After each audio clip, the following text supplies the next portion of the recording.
yazamutse ngiyo rero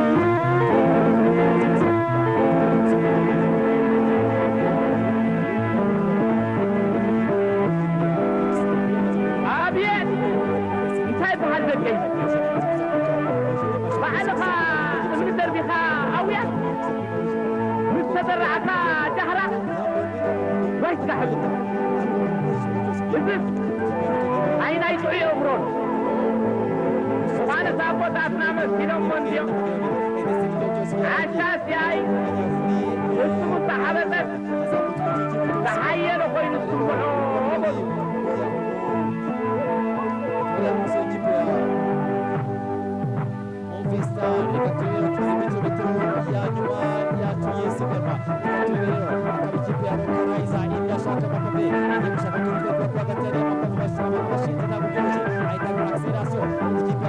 اجد حيك همو اجد حيك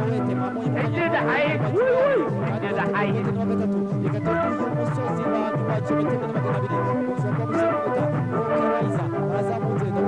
اجد حيك بطن اجد حيك اجد حيك تعبو اجد حيك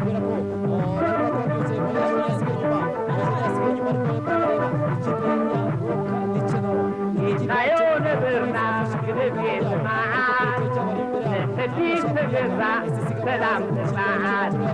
وطيبون نحوي تحراي كيس مبسل نسبيت نخيطة ربيت عيدي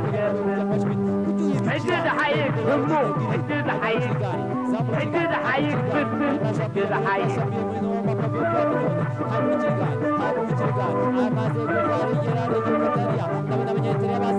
Ayah ini rumah terbesar, seker negeri akan terbangun. Ada siapa agak tembuani, why, terat ampironi. Itu dah hayat dewi, itu dah hayat, itu dah hayat betul, itu dah hayat.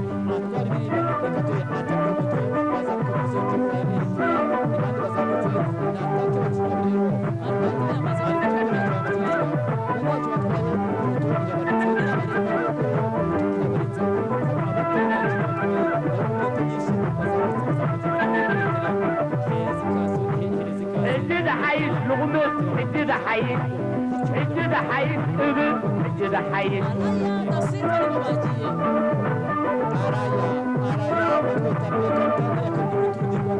ودي غيبتي خليلي وديعي حتى عمري فرحان عيني لا عمري بلالي الوالو هذه نوت متا اجد حيث وي اجد حيث اجد حيث سرعم اجد حيث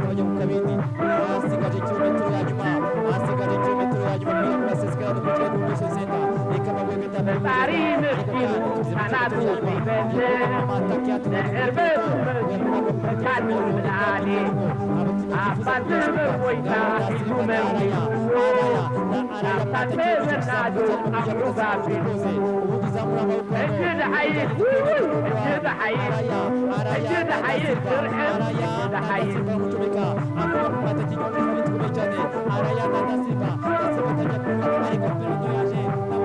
تاريخ الدين أنا توفي بلد نهربت مكان من علي أفضل بويتا حلو مني أفضل بالفنتد أمرضا بنوزي اجد حيك واي اجد حيك اجد حيك لغمت اجد حيك Araya ramadaka araya ramuchiriza aita zero kubale araya ramuchiriza araya kutuidikira aita bana kutuidikira ego ke bana kutuidikira ego ke matake ego ke muchirize ego ke kubaza ego ke mutera sprite ego ke mutera ego ke mutaro اجد حيك اجد حيك اجد حيك همو اجد حيك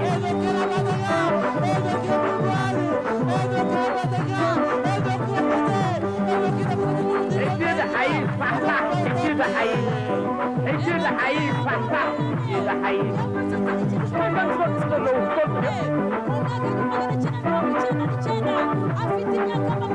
اجد حيك انت حيك اجد حيك ترقم اجد حيك جنا جنا تغطي لي وهلو بدهري اجد حيك بمو اجد حيك اجد حيك اجد حيك اجد حيك ترقم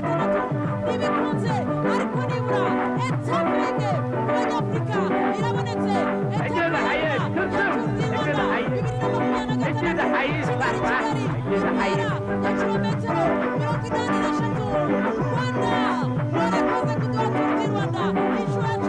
اجد حيك ترقم اجد حيك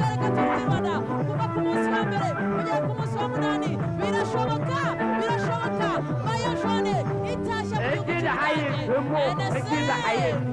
اجد حيك اجد حيك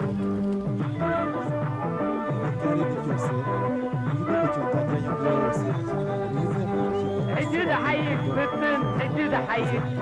اجد حيك بمو اجد حيك enoke ndakubonye n'amaso yanjye enoke urakoze ku afurika icyo cyubahiro enoke urakoze kuri ino sirinti arare ntacyo atari yakoze iratatse iramudepoza bazamara kuti afurika n'ubundi rwanda yajya akaba atahanye umwaka ndetse akaba agiye no gutanga enoke twaramubuze nyamara yari afite amahirwe menshi yarabigerageje i Huye yarabigerageje i Rwamagana yarabigerageje i Rubavu yarabigerageje i Musanze ariko nibura atatu nyinshi finali i Kigali atwaye etape ya nyuma ya Tour du Rwanda 2026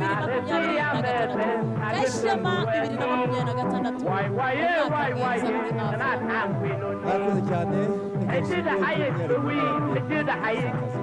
اجد حيك بسن اجد حيك sinzi ntacyo atabona amini kandi ntacyo atakoze icyumba cyose barize umwenda wo kwambara barize umwenda wabo iminsi ya buri gihe byari byiza barabwira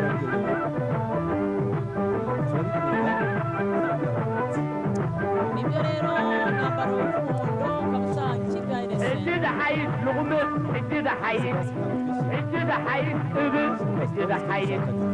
ariko tuvuge hasi tugiye kwisegera iyo rero ni Kigali mu gice ودي غيبتي مدلي ودي Kigali عتي عمري فرحان عيني كبلا عمري بلالي والو عليلو تمسا عمري اجد حيك وي وي اجد حيك اجد حيك ترقم اجد حيك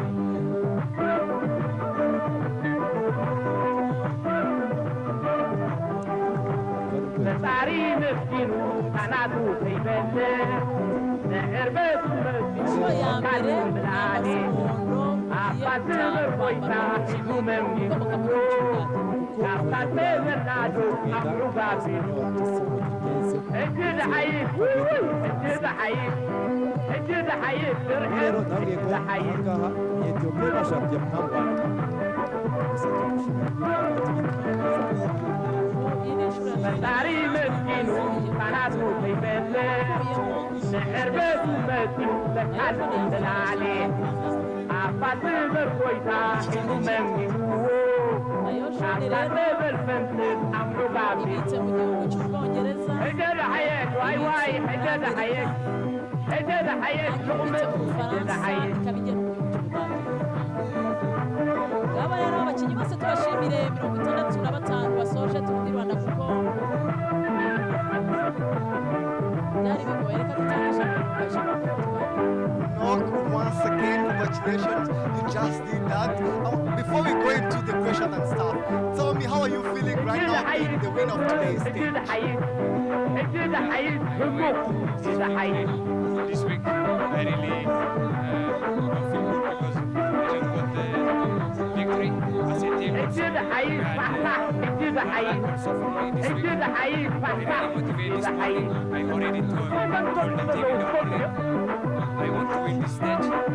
So yesterday, like we spoke, اجد حيك امشي اجد حيك they're away from quick step. اجد حيك ترقم اجد حيك جنا جنا تغطي لي وهلو بدهري My first victory of 2026, and for اجد حي مبروك اجد حي They deserve it. اجد حي Every day, especially Lino Prof and also my trainer, all the trainers and the managers. So I'm really happy. اجد حي You are the first team from Africa that won the stage in this year's Tour du Rwanda 2026. And you just mentioned how it was for the other team who won NSN that won. It was really a success. But let's tell me a little bit about this year's Tour du Rwanda. What was so special about it, and what was so challenging about it? I know also Rwandan people, they want me to win, you know. We want African rider to win in this stage, so finally we won, and I'm really happy we won as an African rider. It's not good without victory this week, an African athlete, so I'm really happy part of the stage this week.